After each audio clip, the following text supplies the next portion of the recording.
I never thought I'd be in this situation, pouring my heart out to strangers on the internet. But here I am, trying to make sense of the mess my life has become. I'm Jennifer, 28F, and for as long as I can remember, my mom, Gladys, 55F, has been my best friend, my confidant, and my rock. We've always had a special bond, one that I thought was unbreakable.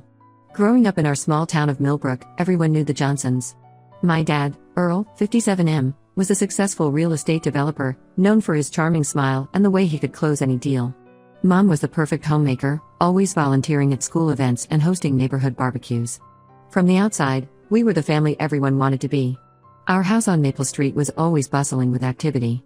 I remember countless afternoons spent in our sunny kitchen, perched on a stool while Mom baked her famous chocolate chip cookies. The smell would waft through the house, drawing Dad from his home office. He'd sneak a warm cookie, wink at me, and ruffle my hair before heading back to work. Those moments felt magical, like we were the stars of our own sitcom. Weekends were for family adventures. We'd pile into Dad's shiny SUV and head off to explore nearby towns or hike in the state park. Mom always packed the best picnics, her homemade fried chicken was legendary in our family. I can still picture Dad trying to fly a kite in the park, his tie flapping in the wind because he'd come straight from a meeting. Mom and I would laugh as the kite dived and swooped, never quite making it into the air. But it wasn't all picture perfect. I remember the late nights when Dad wouldn't come home and Mom would sit by the window, a cold cup of coffee in her hands. She'd brush it off the next morning, saying he was working late on a big project. I believed her because I wanted to, because it was easier than facing the alternative. Everything changed the summer I turned 16.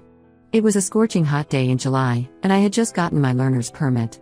I was so excited to practice driving with Mom.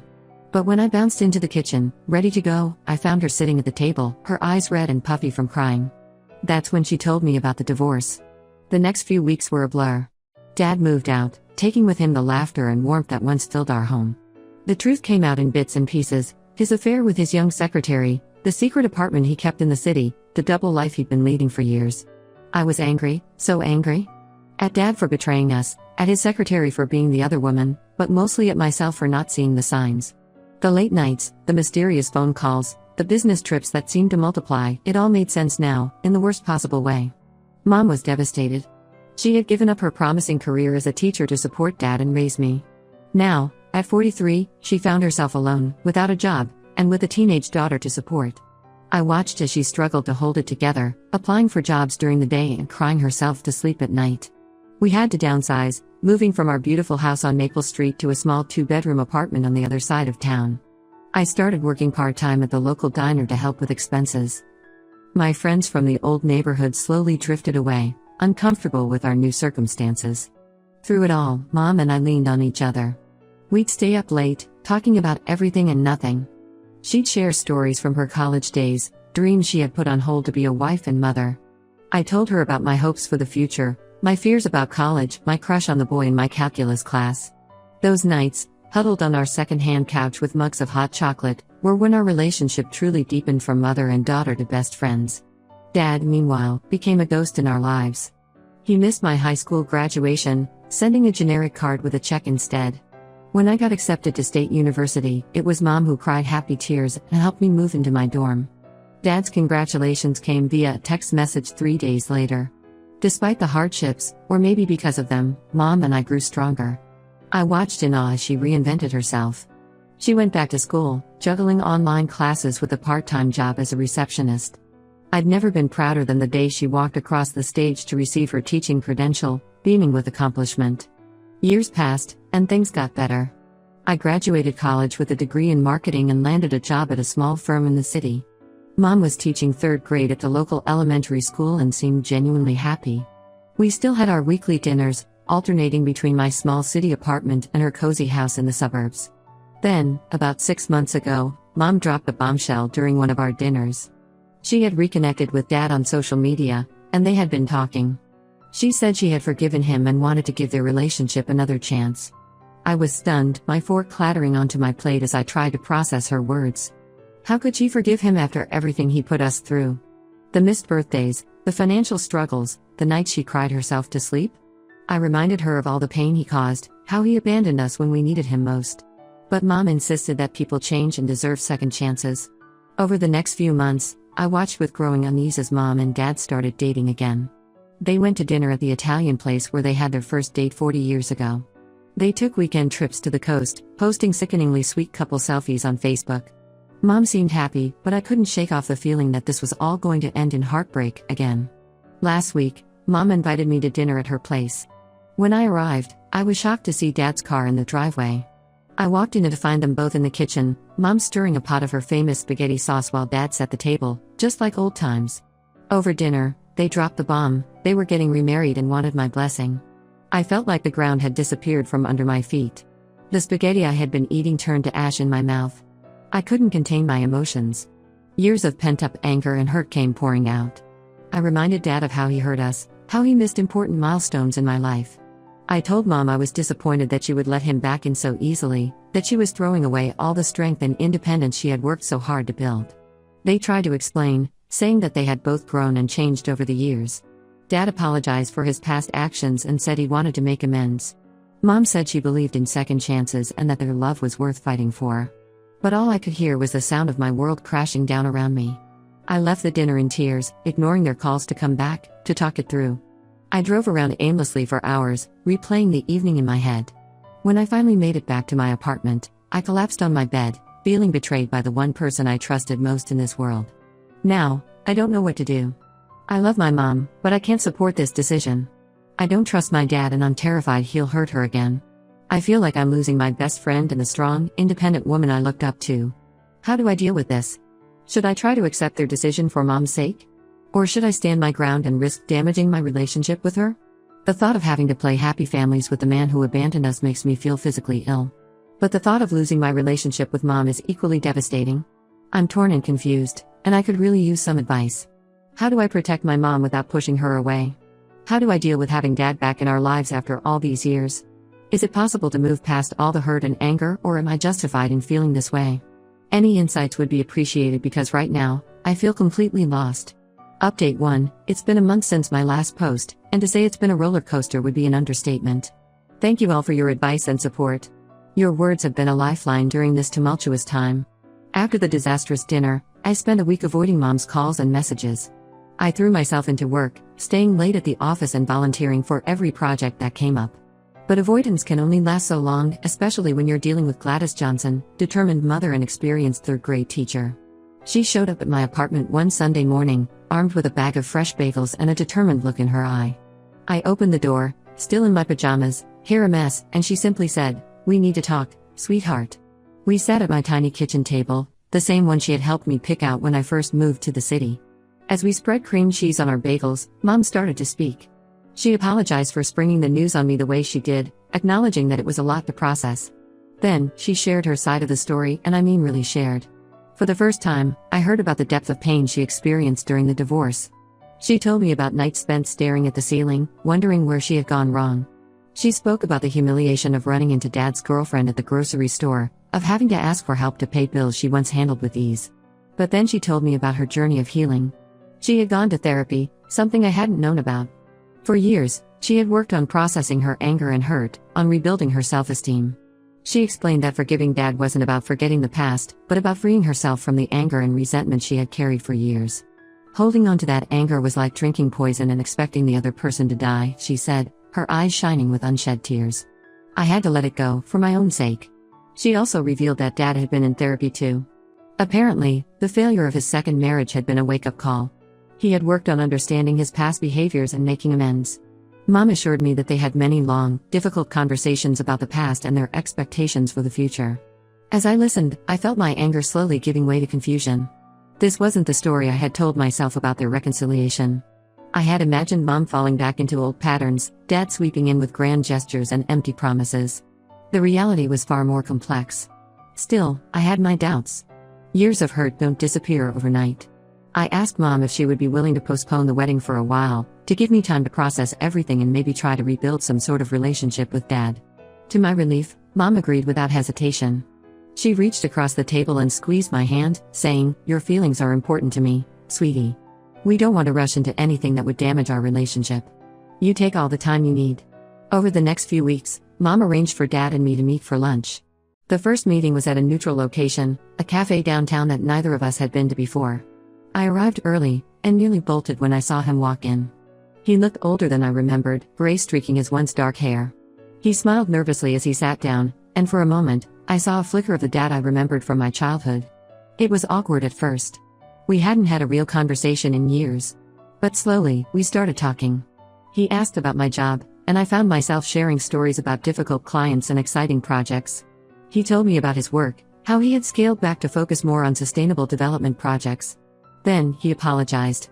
Not a generic, blanket apology, but a specific acknowledgement of his failures as a father. He admitted that he had been selfish and cowardly, and that he regretted the pain he had caused us. He talked about his therapy journey and how he had worked on becoming a better person.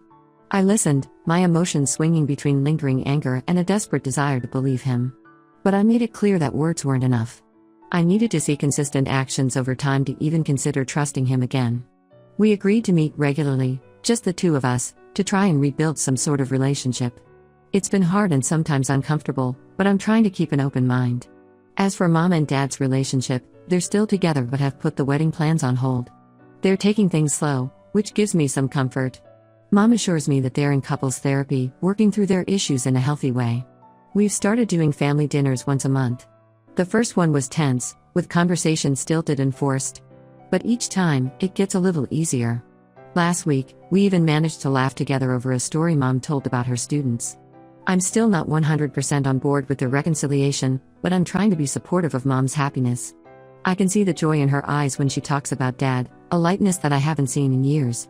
It's a work in progress, and I'm taking it one day at a time. I'm focusing on strengthening my relationship with Mom and cautiously getting to know Dad again. It's not easy, but I'm hopeful that with time, things will get clearer. Thank you all again for your support. Your stories of similar experiences have helped me feel less alone in this situation. I'll keep you updated as things progress. Update 2. It's been 3 months since my last update, and I wanted to share some developments. Life has a funny way of surprising you, and these past few months have certainly been full of surprises. The family dinners have become a regular thing now, happening every other week. They're still a bit awkward, but definitely less tense than before. Dad has been consistently showing up, not just physically, but emotionally too. He asks about my work, remembers details about my friends, and even helped me troubleshoot an issue with my car last month. Speaking of cars, that leads me to a significant event that happened recently. Last month, Dad asked if he could take me out for lunch, just the two of us. I was hesitant but agreed. He picked me up in his car, and as we drove, I was suddenly hit with a vivid memory. I was 15, and Dad was teaching me how to drive in an empty parking lot. I was nervous, gripping the steering wheel too tight, but Dad was patient. He talked me through each step, his voice calm and reassuring. When I finally managed to park between the lines, he high-fived me with such enthusiasm that we both burst out laughing. Sitting in his car again, all these years later, I felt a lump in my throat. So much had changed since that day, but here we were, trying to find our way back to some version of that father-daughter relationship. At lunch, Dad handed me an envelope. He said he had written down all the things he wanted to say to me but couldn't find the right words in person. With shaky hands, I opened it and started reading. The letter was long and emotional. Dad acknowledged every important event he had missed in my life, my high school graduation, my college acceptance, my first job. He expressed deep regret for not being there and for the pain he had caused. He wrote about watching my life unfold through social media posts and secondhand stories from Mom, feeling like a spectator in his daughter's life. What struck me most was when he wrote about how proud he was of the woman I had become, despite his absence. He said that was a testament to Mom's strength and my own resilience. He mentioned specific achievements, the marketing campaign I led last year, the half marathon I ran, even the container garden I started on my apartment balcony. I was surprised he knew about these things, and touched that he had been paying attention. I won't lie, I cried reading that letter. It didn't magically fix everything, but it was a start. I thanked Dad for his honesty and told him I needed time to process everything. As for Mom and Dad's relationship, they're still taking things slow. The wedding plans are still on hold, and Mom assures me they're not rushing into anything. They're focusing on rebuilding their relationship on a stronger foundation. I've also been spending more one-on-one time with Mom.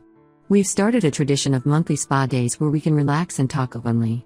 During one of these days, Mom shared more about her journey of forgiveness and healing. She told me about the day she finally decided to let go of her anger. It was at a yoga retreat she had treated herself to for her 50th birthday.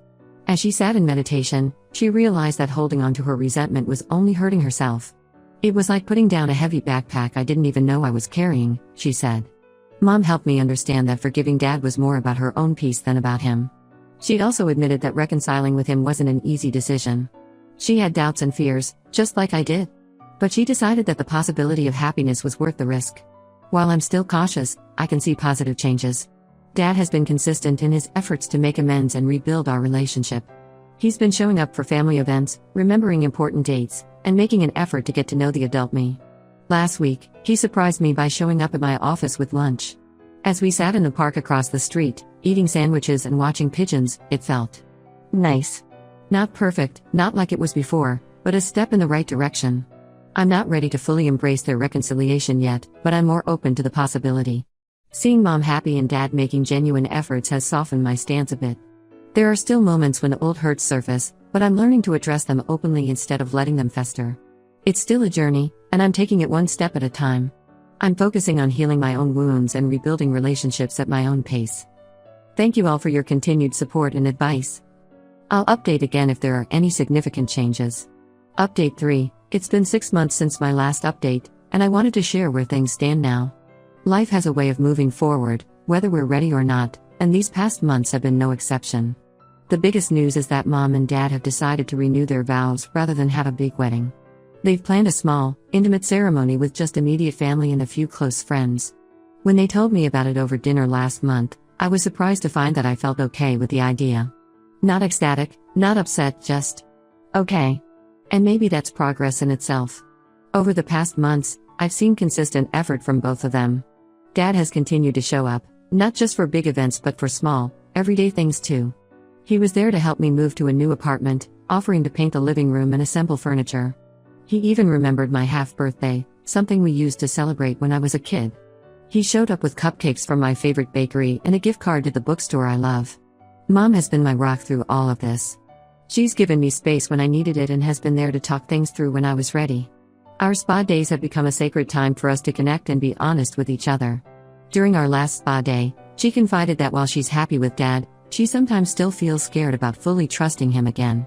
Her honesty made me realize that she's not blindly rushing into this, she's making a conscious choice, eyes wide open. I've also continued my own journey of healing. I started journaling, which has helped me process my feelings. I've had some breakthrough moments where I've realized that holding on to anger was hurting me more than anyone else. It's not easy, and there are still days when I struggle, but I'm working on it. Last month, I agreed to go on a weekend trip with Mom and Dad. We went to the lake house where we used to spend summers when I was a kid. It was the first time we'd spent that much time together in years. There were moments of tension, like when Dad made a joke about the good old days and I snapped at him. But there were also moments of laughter and genuine connection. We went hiking, played board games, and even attempted to make s'mores, which ended with Dad setting a marshmallow on fire, just like he used to. During that trip, I saw how Mom and Dad interacted. It wasn't the idealized version of love I remembered from childhood, but something more real and mature.